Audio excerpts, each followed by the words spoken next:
আসসালামু আলাইকুম। আজকে যে রান্নাটা নিয়ে এসেছি এটা একবার খেলে বাড়ির সবাই বারবার বানাতে বলবে। আমি প্রথমে মাছ নিয়ে নিয়েছি। মাছের মধ্যে আমি গোলমরিচ, লবণ, হলুদ, ধনিয়া, শুকনা মরিচ দিয়ে নিয়েছি। তারপর আমি এখানে একটু সয়া সস দিয়ে দিব। তারপর দিয়ে দিচ্ছি আমি টমেটো কেচাপ। টমেটো কেচাপ দেওয়ার পরে আমি মাখিয়ে নিব ভালোভাবে। মাছের এপিঠ ওপিঠ ভালোভাবে মাখাতে হবে যাতে লবণগুলো ভালোভাবে মিশে যায়। লবণেই তো মাছের স্বাদটা বাড়ায়। কিছু কিছু রান্না আছে হাতে মাখানোর উপরেই স্বাদ বাড়ে, সেরকম এই মাছটাও ভালোভাবে মাখাতে হবে। আমি এখন রেখে দিচ্ছি 15 মিনিটের জন্য রেস্টে। 15 মিনিট পর আমি এই মাছটা এখন গ্রিল করব। ফ্রাই প্যানে আমি প্রথমে সরিষার তেল দিয়ে নিয়েছি, তার মধ্যে রসুন আর কাঁচামরিচ দিয়ে ব্রাউন করে ভেজে নিব। রসুন ভেজে নেওয়ার পরে আমি মাছগুলো এটার মধ্যে দিয়ে দিব। আমার এই ভিডিওটা যদি ফেসবুক থেকে দেখে থাকেন তাহলে একটি লাইক, কমেন্ট, শেয়ার করে দিবেন। আর যদি ইউটিউব থেকে দেখে থাকেন তাহলে আপনারা সাবস্ক্রাইব করে আমার পাশেই থাকবেন।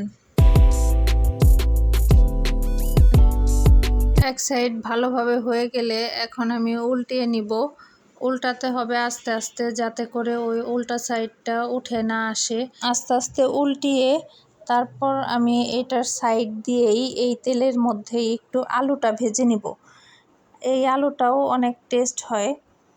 এইভাবে আলু সাইড দিয়ে দিয়ে নিব আস্তে আস্তে।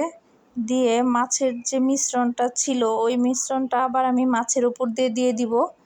তারপর আমি আলুর মধ্যেও একটু একটু দিয়ে দিব যাতে আলুর মধ্যে ওই ফ্লেভারটা আসে।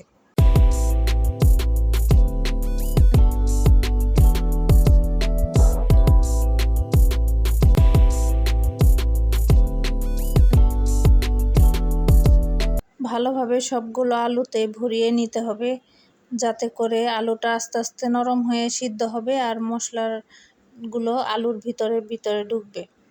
এখন আমি মাছটা আবার উল্টিয়ে নিব। এক সাইড পুরো হয়ে গেছে, এরকমভাবে অপর সাইডটাও পুরো হয়ে গেলে আমি তারপর মাছগুলো নামিয়ে নিব। মাছগুলো আস্তে আস্তে নামাতে হবে যাতে খুলে না যায়, যেহেতু এই পাশটা লেগে গেছে তার মানে অপর পাশটাও লেগে যাবে। তো আস্তে আস্তেই সব উঠাতে হবে। উঠানোর পরে আমি আলুগুলো আবার আস্তে আস্তে ভেজে নিব। দুই পাশ হালকা মচমচা হলে আমি আলুগুলো মাছের সাথে নামিয়ে নিব। এক পাশ হয়ে গেছে, এই তো আরেক পাশ উল্টিয়ে দিয়েছি। এখন মাছের সাথে নামিয়ে পরিবেশন করে দিলাম। একবার হলেও আপনারা বাসায় বানিয়ে দেখতে পারেন রেসিপিটা কেমন হলো। যে কোনো মাছ দিয়েই আপনারা করতে পারবেন।